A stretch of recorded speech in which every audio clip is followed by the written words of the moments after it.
everyone, it's Shane Kanto, your Wasteland Reviewer, and welcome to the Wasteland, my weekly show where we take a deep dive into a particular film. And now we're getting to the meat of John Carpenter's career with 1980's The Fog. And this time I have my good friend Vinnie, and member of the movie club, coming on to chat about some John Carpenter. Vinnie, thank you so much for coming on. Thank you for having me. And would you like to shamelessly plug anything before we jump into our show?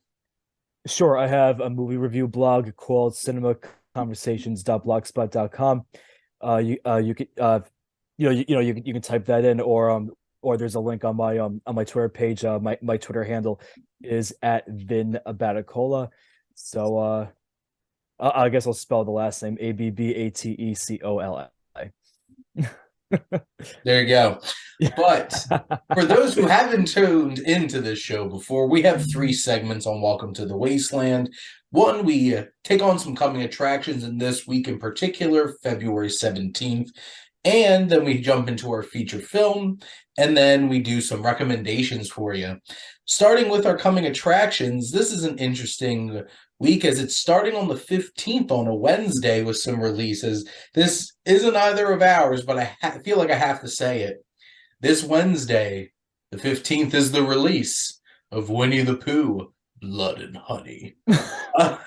God, I have a feeling every single wholesome character that gets past copyright is just going to turn into a murderous movie, just like this one, thanks to this one production studio. And there's also some other films, like small films, coming in this weekend. Also, a re-release of Crouching Tiger, Hidden Dragon, just to throw that out there as well. But, Vinny, what was the movie that stuck out to you the most? Out of all the movies coming out this week, probably like the one I would want to give, probably the one I would want to watch the most is Marlowe. I do I do it's directed by Neil Jordan. I like him. Written by William Monahan. He's also a talent. And then of course the cast. Liam Neeson, Diane Kruger, Jessica Lange. I love Jessica Lange. I actually just finished watching the miniseries Feud, Betty and Joan for like the fourth time because I love stories about classic Hollywood. So yeah, I'd like to see her in a new movie. So yeah, I'll hopefully be able to give Marlowe a chance if it ends up coming to my area. There you go. And on a quick side note, have you ever heard of You Must Remember This? It's a podcast. No. You would love it. It's a lot of it's about old Hollywood and stuff like that. So you should, if you're into listening to some podcasts, you could always listen to that one. Apparently, it's done by Rian Johnson's wife. Oh, okay. Which is interesting. She's a great host. I've listened to a decent chunk of it. My wife Jess has listened to like every single episode of You Must Remember This. But figured, hey, look, bonus recommendations for you all. So there you go. I did actually get a chance to check out Marlowe.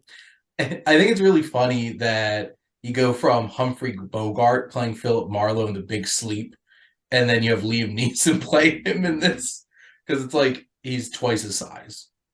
Which, and he does actually get to beat up some people. I wouldn't want to mess with Liam Neeson. Just look at him. What? Who would? Exactly.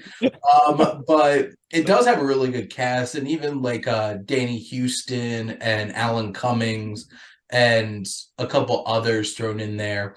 Jessica Lange and Diane Kruger play mother and daughter, and Okay. they have like the same exact vibe going on. But I definitely think it's worth a watch. So hopefully you all can show it some love. Unfortunately, it feels like it's reeking that leaning towards mature drama, which is not making money right now. So I feel like this is just gonna land and then whisk away in the wind and not make much of an impact, especially with what else is coming out this weekend. Which that's actually my number one pick for this weekend because I'm still on the Marvel train, and I legitimately am super excited about the introduction of Kang with Jonathan Majors in this, and that's Ant-Man and the Wasp: Quantumania, which apparently one of the writers described as Marvel's Hodorowski's Dune, and I'm like, because that's how outrageous they're trying to go with like the quantum realm. I'm like, don't dare you get my hopes up. This better be ridiculous. Because, like, also side recommendation, that documentary is fantastic. Hodorowski's I still gotta watch that. That movie looked like it was going to be the most insane thing ever put to film because it's Hodorowski and it's also Dune. But I'm excited to actually see Ant-Man get like a bigger stage too, and like Jonathan Majors killing it and like everything. He's having quite a run because then he has Creed 3 coming out in like 2 weeks. Mm-hmm. So he's doing really well for himself. But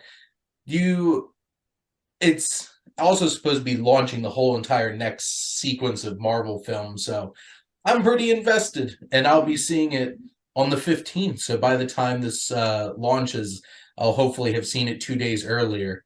Because unfortunately, I can't see things opening night this semester because I'm teaching a 3-hour statistics class on a Thursday. I'm sure my students are having a blast every Thursday night. But those are our recommendations, and February's making its way through. But time to turn back the clock to 1980. Coming off of a couple of made-for-TV movies and the success of Halloween, John Carpenter tackles a classic ghost tale with ghost zombie sailors in a small town with a lighthouse and a church and all fun things on a coastal town. This is indeed The Fog, which is co-written by John Carpenter with Deborah Hill, his close collaborator, and starring the likes of Adrian Borbo, Jamie Lee Curtis, Janet Leigh, John Houseman, and a lot of character actors that popped up in a lot of Carpenter films around this time. And also Hal Holbrook. It was actually pretty cool seeing like Hal Holbrook and like Janet Leigh popping up in this. It's like, oh my god, it's actors. Like there's some pretty famous names in this. But Vinny, what are your general thoughts on The Fog? You know what? It was my first time seeing it, and it's actually only the third Carpenter movie I've seen. Obviously, I've seen Halloween, and then I saw They Live, which to our listeners was our November 2021 episode. Yes. So yeah, I had never seen I had never seen The Fog, and I really enjoyed it. Like I feel like John Carpenter, like just like with Halloween, he took like like a classic like slasher. Well, I mean, I guess back then it wasn't like technically like a classic then because like slashers had just like started like like making their appearance. But you know what I mean? Like he took a simple premise and just did whatever he could with it to make it terrifying. And then with The Fog, he took like like a simple like ghost story setup and just really did he really did what he can to like make it like chilling, atmospheric. Like I really liked like the opening 10 to 15 minutes when, like, in the very beginning you have the one guy telling the kids around the campfire of the story of, was it Antonio Bay? Yeah. Yeah, like he's telling the story of Antonio Bay and how it came to be, and like its haunted past. And then I just love like that really like extended sequence that follows afterwards that really just brings you like, it's like very late at night and just brings you around to like the deserted parts of the town. And like it really, it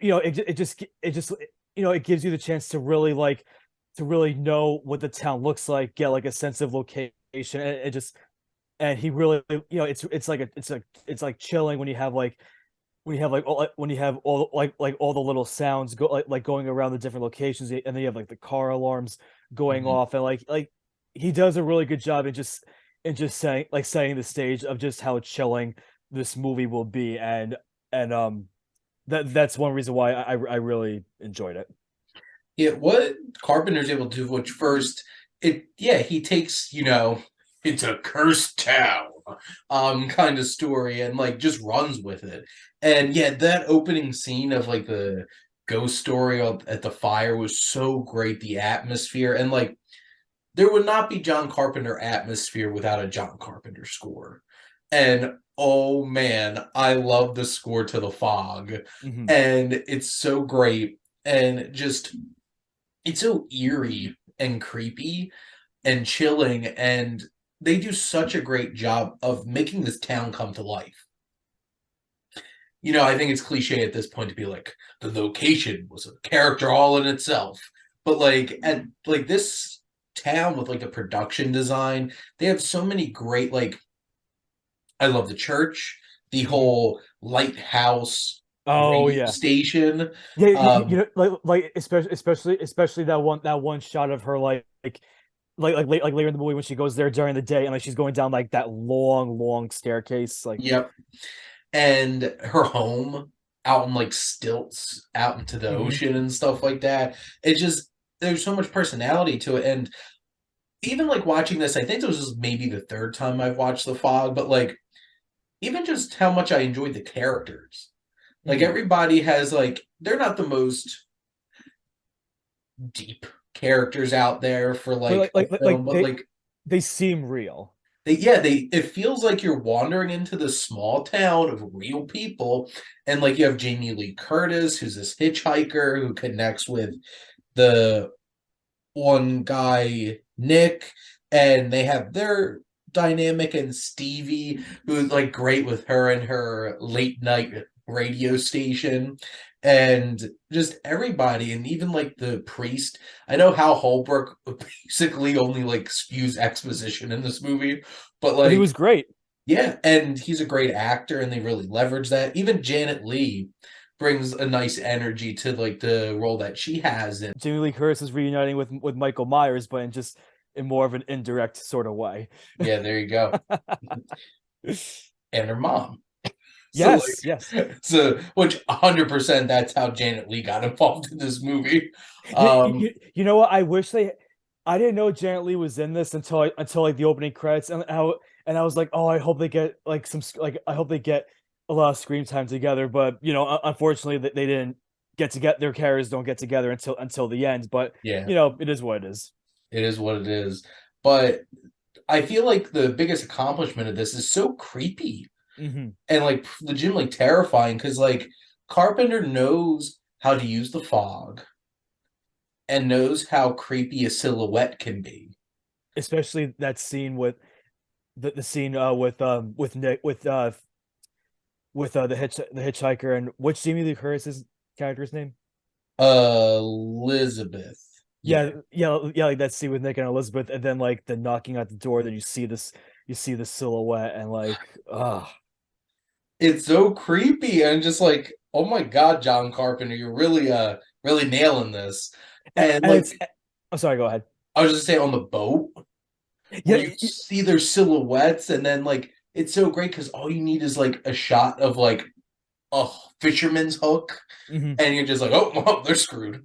Uh, Well, the scene with Nick and Elizabeth when they're in bed, and then you see the silhouette. I was gonna say, like, that's not even the first time that you see the silhouette, but like just because just because of like the two of them, like, they were in the bedroom and like all nice and relaxed, and then you get the really creepy image of the silhouette outside. It's just, ugh.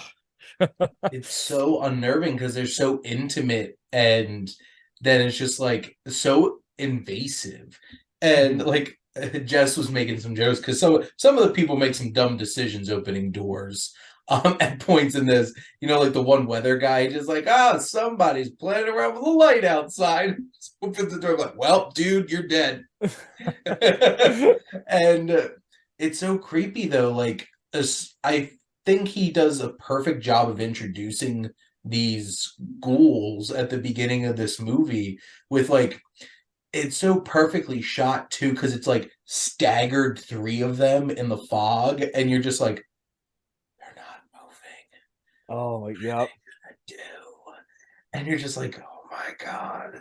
And when they finally reveal even just a little bit of what they look like, and you're just like the one with like the worms coming out of its Mm-hmm. face and stuff like that. I'm like, oh my God, it's grotesque.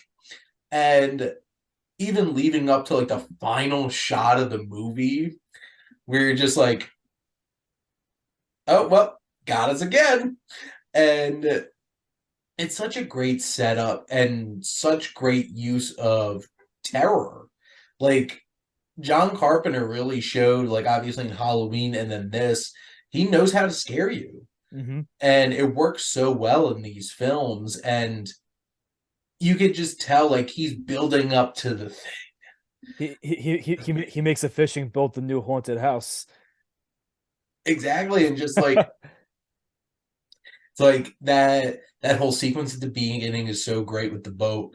And then, the fog rolling in, Mm-hmm. taking over like the whole entire town. And like, That was a cool effect. especially when they're in the church and you could just see the fog creeping through the trees and you're like, Yeah. oh no. And that's where stuff really hit the fan at that point. But like, there's a sense of danger, there's characters that you can connect with. It's a fun time, it's an enjoyable movie. I feel like that unfortunately this is one of his it is one of his better films. It's just one that probably doesn't get the most love. Because, like, if people think it's like they think of Halloween, they think of Escape from New York and The Thing, Big Trouble in Little China, They Live, and The Fog just plops right in there and creeps the crap out of you Mm-hmm. and does so many great things. I really, really enjoy this movie. Yeah, and I'm just I'm trying to think what else there is I wanted to mention about it. Oh God, what else? God, what else is there? Do you have any jumping off points? Because I just want to I'm trying to think about what else I think the we can last thing, like the one that really stuck out to me, because we get so many morgue scenes and like bodies coming to life and stuff like that. That's a really effective one though in this movie, and like Jamie Lee Curtis in the foreground, and you just see the Mhm. body on the slab with the tarp over and just like slowly getting up. And because up to this point, we didn't expect like zombies. Mhm. Like we're expecting like, oh, these are some kind of ghost sailors and stuff. But and they just have some just great moments like the driftwood slowly pouring out water and like Oh, I yes. taking over her radio Hmm. call and just like bursting into flames and stuff like that. And just like there's just so many great little things in this film that just work so well. And you know what? I like how like between this and Halloween, like and even hold on one second. I want to look this up before I go into detail. Hold on one second.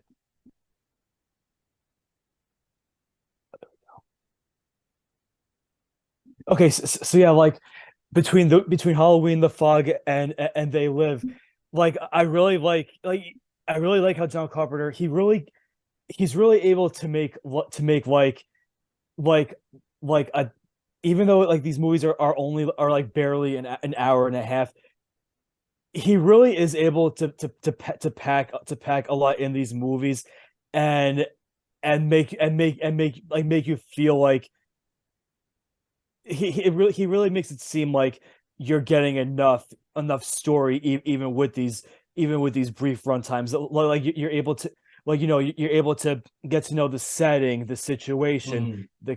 the characters, he can make like these really like tightly constructed movies and just leave you feeling satisfied that whatever you watched, you felt like it felt like you got you got your money's worth, for lack of a better term of lack of a better way of putting it.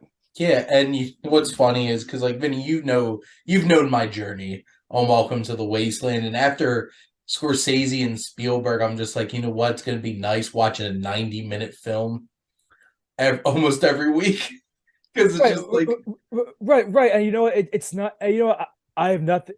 Obviously, we have nothing against like longer movies, but just like it's it also takes a certain type of skill to be able to make like a short movie such mhm. as The Fog, and really and really give it just enough to make you feel fulfilled.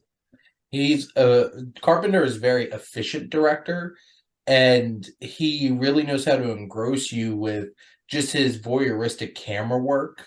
And it isn't even like shaky, like cam kind of voyeuristic camera work. It's like it's good use of like steady cam of like tracking shots, following people. Yeah, he I noticed he used a lot. He used a lot of those for The Fog, and like obviously, it it brings to mind like that opening sequence of Halloween, just that just like that one long point of view long take Mhm. of young Michael Myers. And one particular shot that stood out to me, it's like, and it's a simple scene too. It's Janet Leigh's character and the young woman, like her assistant, Uh-huh. like walking across the front of like a building, and it just slowly is panning along with them, just like that one scene in Halloween where the kids bully the main little kid and like knock him over with his jack-o'-lantern, and the one Oh little yeah. crap kid runs into Michael Myers, and Hmm. then the music starts cutting, and then the kid's walking in the background, and you just have Michael walking in the foreground, the camera's just following it. It's just such great camera movement Hmm. and really making you feel like you're in it. And when Carpenter's at his best, you could really tell he's doing those kinds of things, which was one of the things that I missed about because like I watched Elvis last week, all 2 hours and 45 minutes of a made for TV Elvis biopic from John Carpenter. It had like none of that. Like it felt like anybody could have directed it. I So it did was I did actually I didn't know he made an Elvis biopic. with Kurt Russell. Yeah, yeah, because I know there was the made for I know there was the TV one from like the mid 2000s with Jonathan Rhys Meyers, but I didn't know there was one with Kurt Russell. Yeah, apparently came out 2 years after he died. So like it was fresh. Huh. And I don't know if I would recommend it. To be honest, I'd rather rewatch Elvis from Baz Luhrmann again because, like, at least that movie moved for like the 2 hours and 40 minutes that it is. But Vinny, any last minute thoughts on the fog? Yeah, just one quick thing. Like it's funny how like the three John Carpenter movies I've seen, they all take place in like a different type of setting. Like Halloween, you have suburbia. Mm-hmm. The Fog, you have a coastal town. They Live, you have a cityscape. So Mm-hmm. like just one like my last thing is that I want to say that he John Carpenter, he has like he can really, he has a talent for really being able to work in any kind of landscape, and just and just do and just like taking it and doing them, and just doing the most with it, just knocking it out of the park. Mm-hmm. I'm looking at this. This was approximately made for $1 million and made $21 million. So I think it did pretty well for itself. He did something right. Yeah, there you go. Its opening weekend was $40,000. I guess it was like a limited release. Oh yeah, it had It to. was a different time then. But that, like, I was just looking at some of like the details of like IMDb, and like they based the disc jockey voice off of Allison Steele, who was like a famous disc jockey from the 60s known as the Nightbird. It was a very, you're tuning in tonight to listen to some smooth jazz. And it's just like I thought it was an interesting thing how they incorporated some of this stuff. It's a really great balanced little horror film, and be watching a lot more of this. Is prime Carpenter until They Live, and then kind of Yeah. starts dropping from there. But well, I'll get there. You won't, Vinny. You won't have to.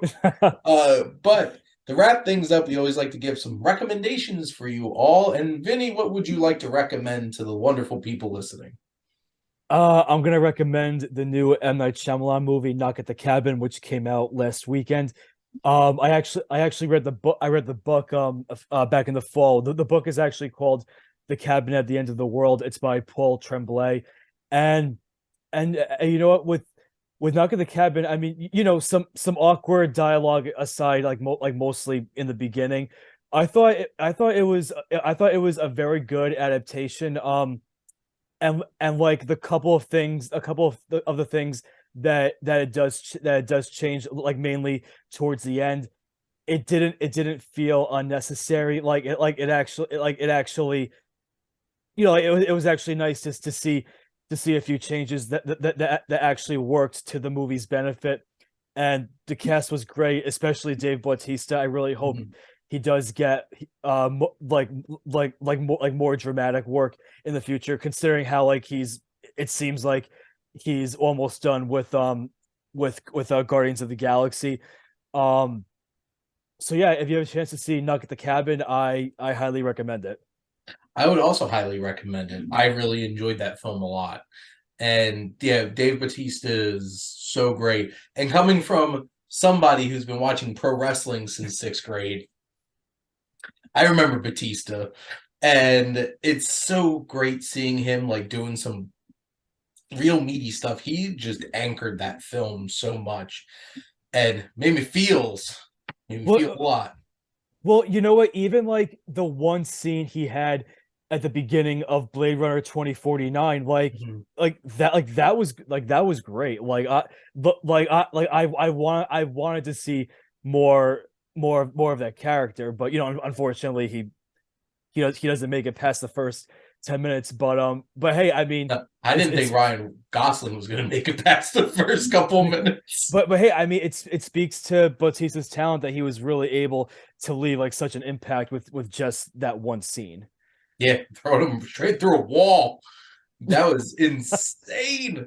Because like he's so quiet in his demeanor, Mhm. and then bam, like I would not want to fight that man. Just put Nope. that out Nope. there. Nope. There's even a scene in Knock at the Cabin where I'm just like, you serious? You think you're gonna win this fight? And he's even like a pacifist. Like it's such an interesting dynamic, him being such a calming person and then just looking like a hulk of a man. Mhm. Just like that. It really is, and he's so great in it. Whole cast I really enjoyed. And it hit for me. I think, and it was a very interesting kind of like mystery of like, is this really happening? Mhm. Is this real? I have two recommendations. One is a new film, and one was a rewatch for me. One was The Right Step that I just watched tonight, which is coming out on VOD. It is a documentary about the right step, like doctrine in terms of like prison reform and stuff like that in the US, and Van Johnson trying to make this work in collaboration with Trump but also in collaboration with Democrats, and the uncomfortable political landscape that we live in, and trying to navigate and actually getting people on both sides to support, making sure that less people are stuck in prison for the whole rest of their lives and actually could become productive human beings again in society. And I thought it was really interesting documentary, even specifically just just the strange dynamics of like somebody trying to navigate our political system. So I'll recommend that documentary. And the rewatch, which I'll be doing an upcoming Lost in the Wasteland episode for, is the Shawshank Redemption.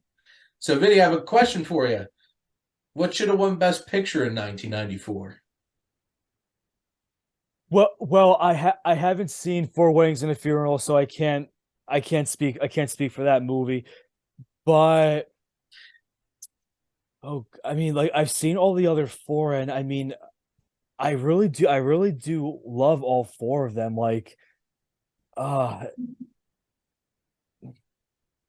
Putting Vinny on the spot here. Because, like, you know it. what?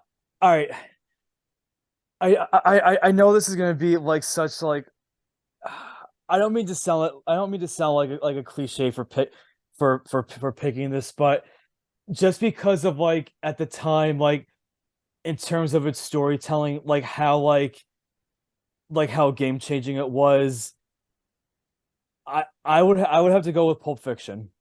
Matt and Alex are very proud of you, Vinny. I I, They I would have mean been very mad at you if you didn't say Pulp Fiction.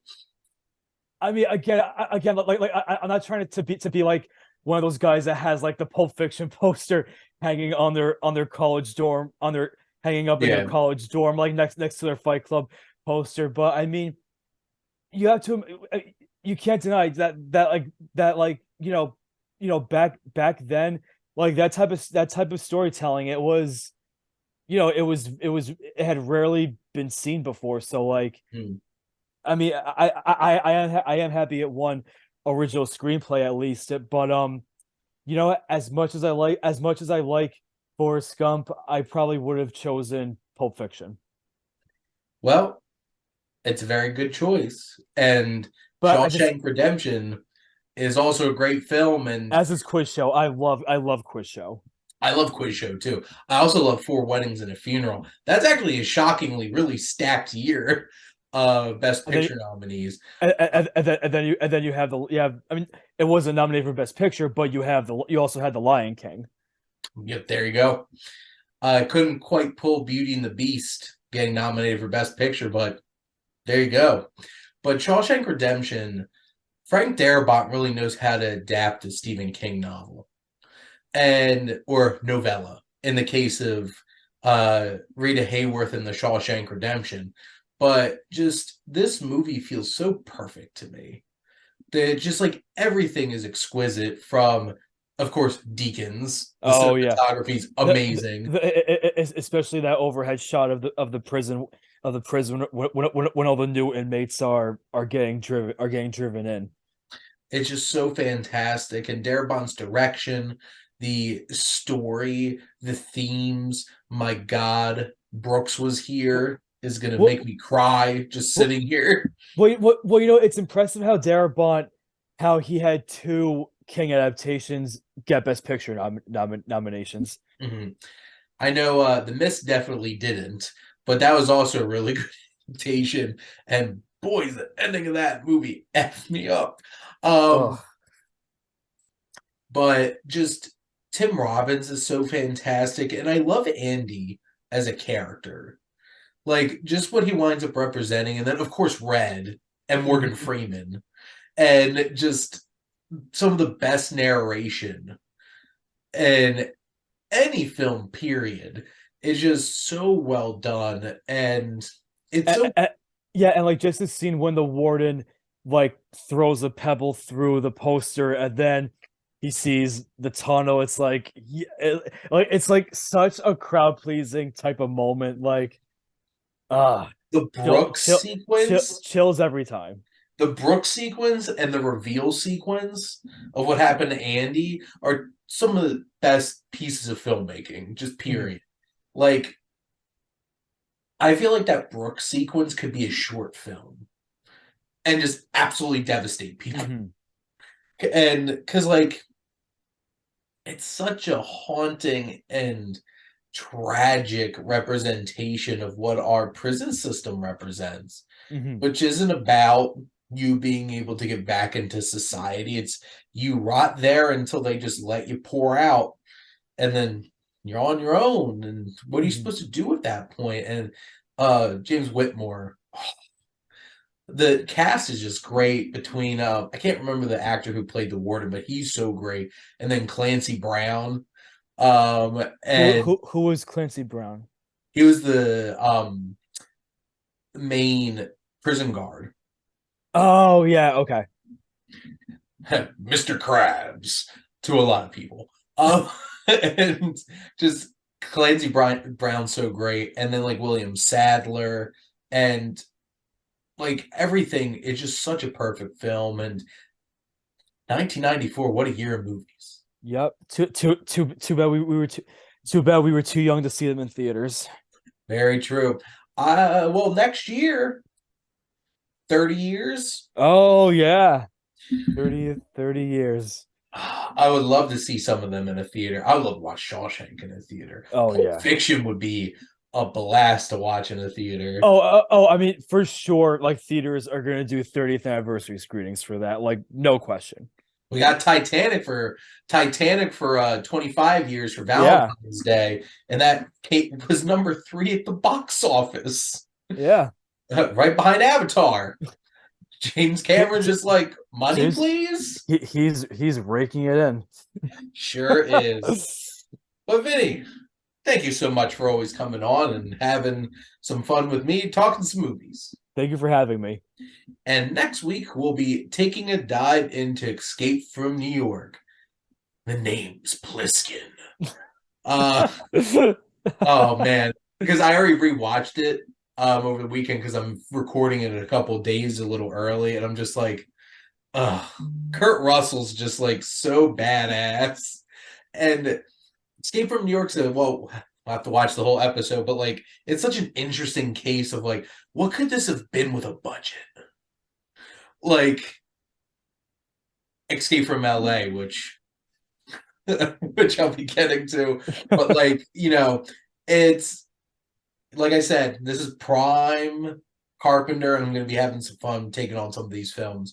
But most importantly, thank all of you out there for always tuning in and supporting your Wasteland Reviewer.